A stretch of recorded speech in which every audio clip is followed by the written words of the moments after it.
graça e a paz da parte de Deus, nosso Pai, e da parte de nosso Senhor e Salvador, Jesus Cristo. Hoje, eu quero ler o versículo que está aqui no livro do profeta Jeremias, no capítulo 31, dos versículos de 1 ao versículo 4. E diz assim: naquele tempo, diz o Senhor, serei o Deus de todas as gerações de Israel, e elas, as nações, serão meu povo. Assim diz o Senhor, o povo que escapou da espada encontrou graça no deserto. É Israel mesmo, quando eu o fiz descansar. Olha esse versículo 3. Há muito que o Senhor me apareceu dizendo: com amor eterno te amei, também com amável benignidade te atraí. Ainda te edificarei, serás edificada, ó Virgem de Israel, ainda serás adornada com os teus adufes, e sairás com o coro dos que dançam, ainda plantarás vinhas nos montes de Samaria. Os plantadores plantarão, comerão dos frutos. 31, do versículo 1 ao versículo 5. Mas eu quero chamar a atenção para o versículo 3. Há muito que o Senhor me apareceu dizendo: com amor eterno te amei, também com afável benignidade te atraí. Com amor eterno eu te amei com amor eterno, e te atraí com amor inefável, infalível, imutável, com amor eterno. Esse é o amor que Deus está dizendo que tem por mim e por você. Um amor eterno, porque o amor de Cristo, o amor de Deus por nós, não é uma paixão assim da sua humanidade, não é um amor da sua humanidade, não.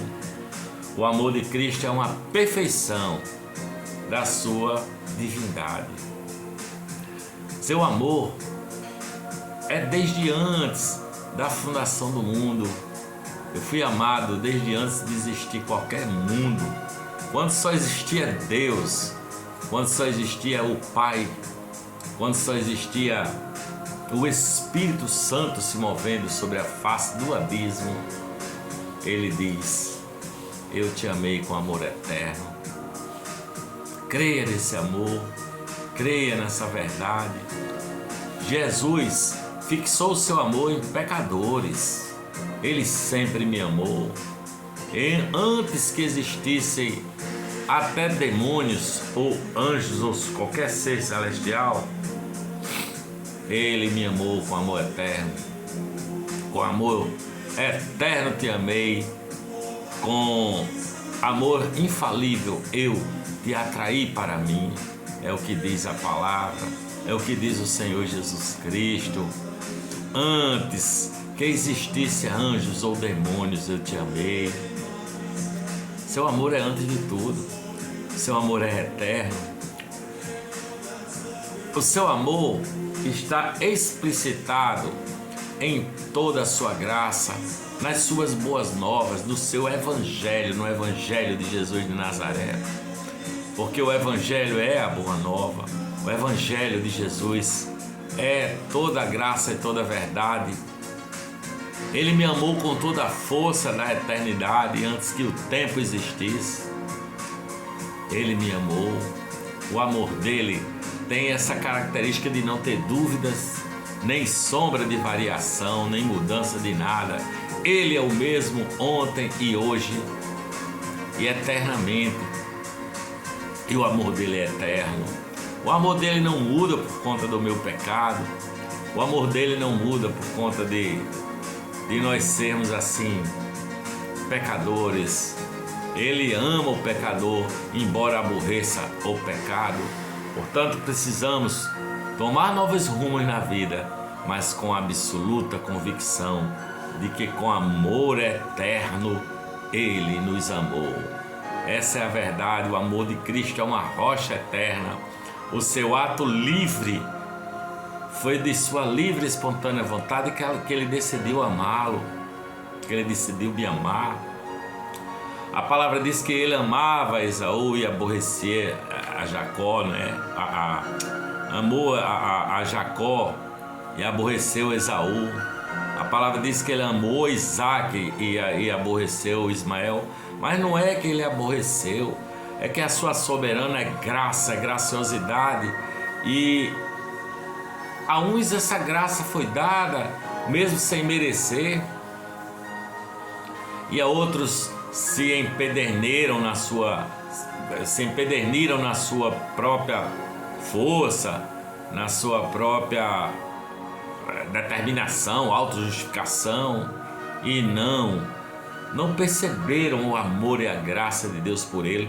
Por isso que o versículo diz, né? Amou a um e aborreceu a outro. Sabe?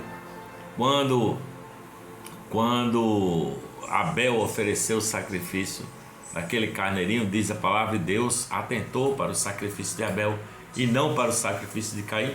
É que o sacrifício de Abel era sem justificação própria, sem meritoriedade. Simplesmente ele disse: eu não tenho o que oferecer, eu não mereço, eu vou oferecer da própria criação de Deus, né? Enquanto que o irmão dele, o Caim,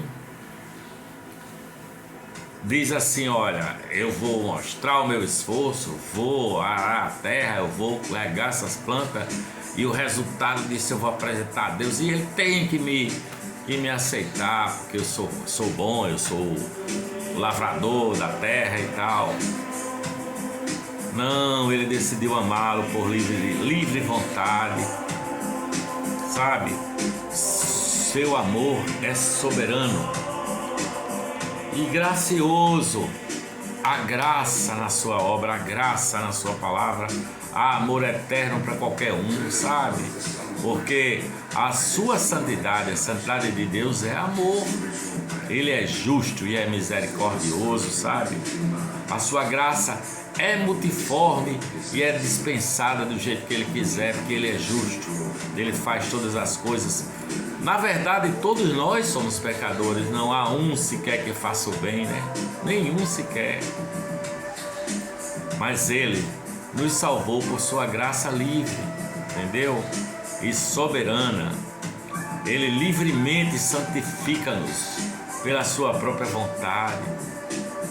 Ele nos tornou amáveis a si mesmo no amado, quando nos lavou com o seu sangue na cruz do Calvário, quando Ele assumiu a minha humanidade e resolveu pagar o preço. E mesmo assim, nós, a humanidade, cuspindo nele, batendo nele, o condenando àquela morte injusta, mesmo assim, Ele diz: Pai, Ele intercede por nós, perdoa-lhes, porque eles não sabem o que fazem. Portanto, Jesus nos tornou amáveis a si mesmo, a Deus e a si mesmo, quando nos lavou com seu sangue naquela cruz. Até os anjos o adoram como Deus, porque é o que Jesus é. Ele é Deus, sabe? Agora o homem em geral o desprezou, né? Mas mesmo assim tornou-se objeto do seu eterno amor. Meu Salvador me amou, meu Salvador me ama, meu Salvador sempre me amará, porque Ele me amou antes de existir qualquer mundo, antes de aparecer mundo, antes de existir o mar, antes de existir as estrelas, antes de existir qualquer criatura, quando só existia a divindade no mundo. A palavra diz que Ele gravou o meu nome na palma das suas mãos e não se esquecerá.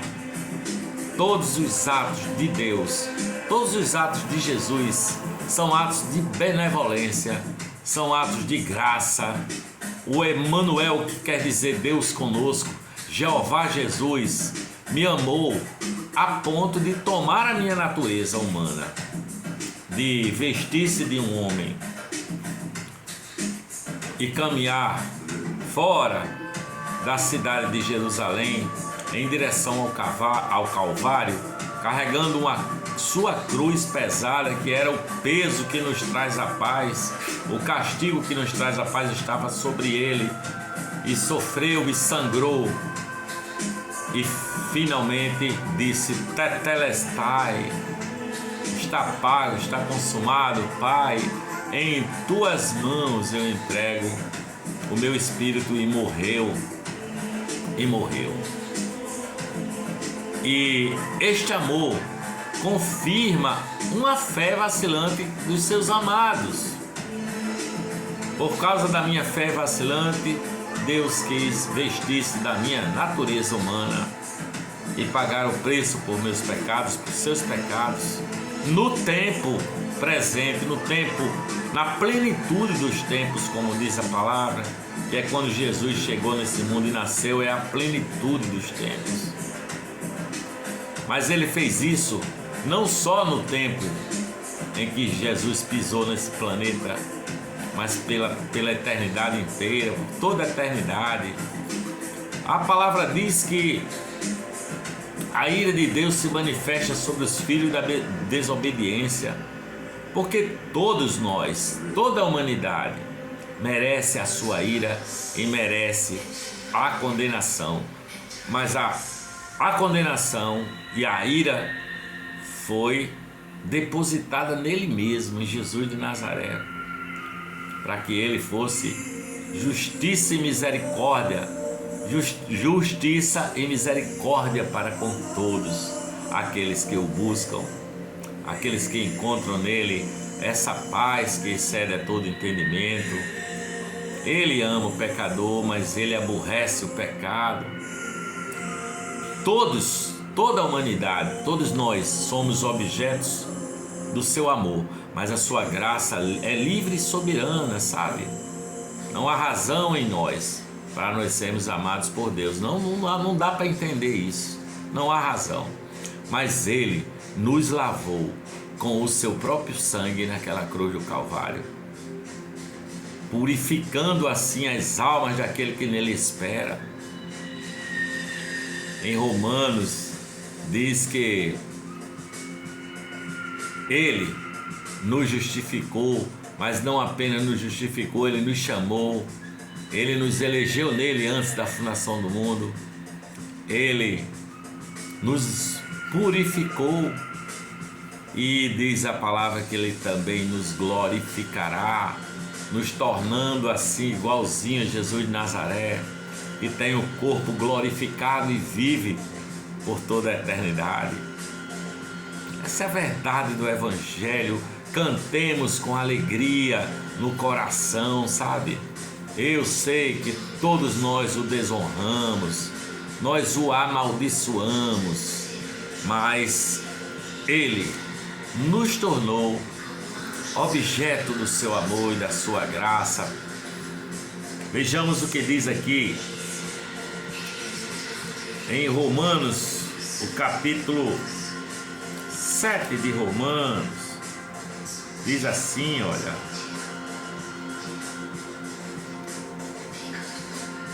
diz assim,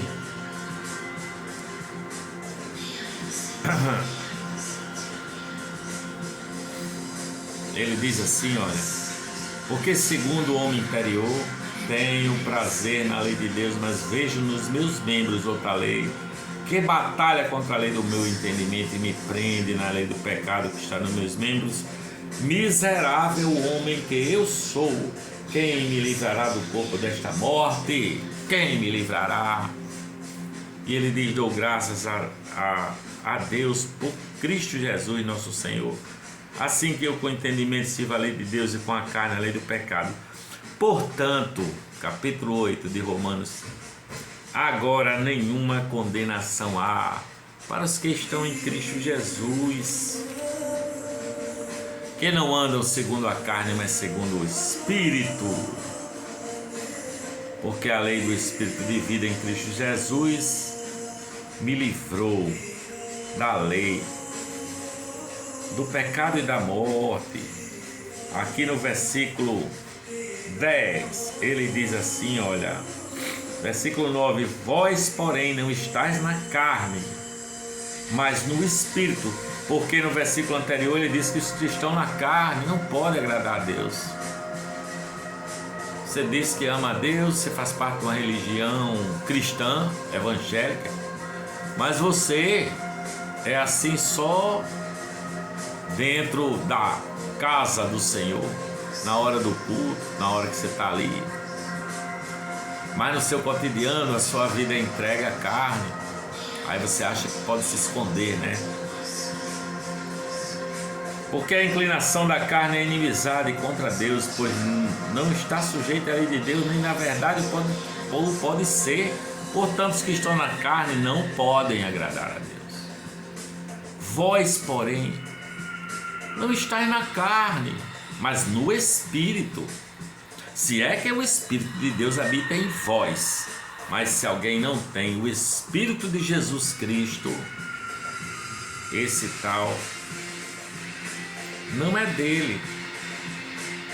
E ele diz mais. Ele diz: se Cristo está em vós, o corpo, na verdade, está morto por causa do pecado. Mas o Espírito vive por causa da justiça. Se o Espírito daquele que dos mortos ressuscitou a Jesus habita em vós, aquele que dos mortos ressuscitou a Cristo também vivificará o vosso corpo mortal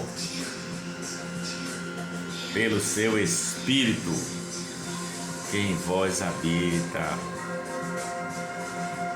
Pelo seu Espírito que em vós habita, porque nós somos filhos de Deus, herdeiros de Deus e co-herdeiros de Cristo Jesus, como diz aqui o versículo 18,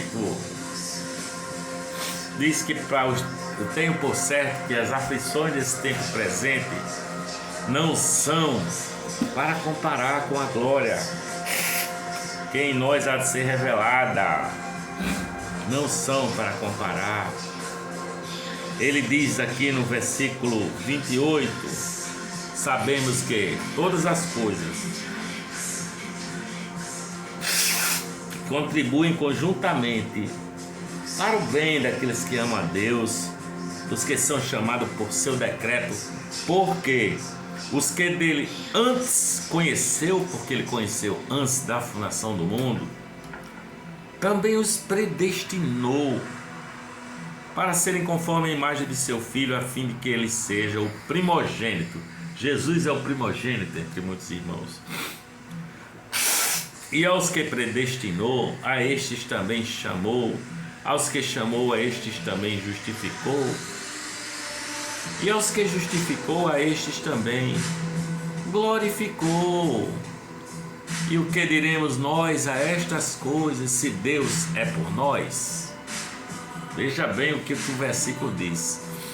Se Deus é por nós, quem será contra nós? Se Deus é por nós, quem porventura será contra nós? Aquele que nem mesmo seu próprio Filho poupou, antes o entregou por todos nós, como não nos dará também juntamente com ele todas as coisas? Quem vai acusar os filhos de Deus? Quem tentará? É Deus quem os justifica. Quem os condenará? Pois é Cristo quem morreu antes, que ressuscitou dentre os mortos, o qual está à direita de Deus e também intercede por nós. Jesus está lá do lado do Pai, intercedendo. Olha, paguei o preço por ele. Já não tenho mais nenhuma escrito de dívida contra ele, Pai. Quem poderá nos separar do amor de Cristo? Será os problemas da vida, as tribulações, ou as angústias, ou a perseguição, ou a fome, ou a nudez, ou o perigo, ou a espada? Como está escrito, por amor de ti, somos entregues à morte todo dia, fomos reputados como ovelhas para o matadouro. Mas em todas essas coisas somos mais do que vencedores por aquele que nos amou. Porque estou certo de que nem a vida, nem a morte, nem os anjos, nem os principados, nem as potestades, nem o presente nem o futuro, nem a altura, nem a profundidade, nem alguma outra criatura poderá nos separar do amor de Deus que está em Cristo Jesus, nosso Senhor. Alegre-se, cante louvores. Ele nos tornou objeto do teu amor. Eu te amei com amor eterno e te atraí com um amor infalível. Essa é a palavra que eu tenho para você hoje. Grato a Deus por essa palavra. Beijo no seu coração e que a paz de Deus, que excede a todo entendimento, fique com você. Em nome de Jesus eu digo amém.